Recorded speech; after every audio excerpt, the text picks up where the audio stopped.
All Summer in a Day, Part 1, by Ray Bradbury. Ready? Now?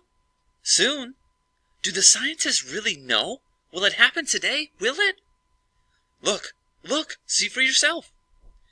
The children pressed to each other, like so many roses, so many weeds intermixed, peering out for a look at the hidden sun. It rained. It had been raining for 7 years. Thousands upon thousands of days compounded and filled from one end to the other with rain, with the drum and gush of water, with the sweet crystal fall of showers, and the concussion of storms so heavy they were tidal waves come over the islands. 1,000 forests had been crushed under the rain, and grown up 1,000 times to be crushed again. And this was the way life was forever on the planet Venus. And this was the schoolroom of the children of the rocket men and women who had come to a raining world to set up civilization and live out their lives. It's stopping! It's stopping! Yes! Yes!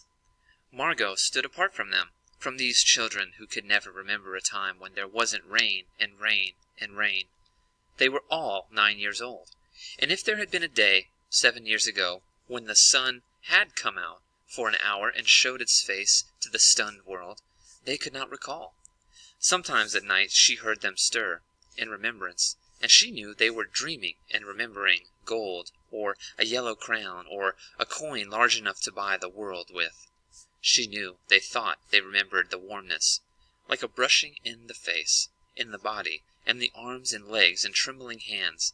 But then they always awoke to the tatting drum, the endless shaking down of clear bead necklaces upon the roof. The walk, the gardens, the forests, and their dreams were gone. All day yesterday they had read in class about the sun, about how like a lemon it was, and how hot. And they had written small stories, or essays, or poems about it. No one in class could remember a time where there wasn't rain. I think the sun is a flower that blooms for just 1 hour. That was Margot's poem, read in a quiet voice in the still classroom while the rain was falling outside. "Aw, you didn't write that," protested one of the boys. "I did," said Margot. "I did." "William," said the teacher.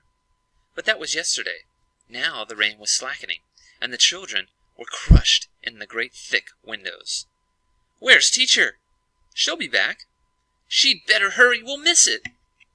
They turned on themselves like a feverish wheel, all tumbling spokes. Margot stood alone.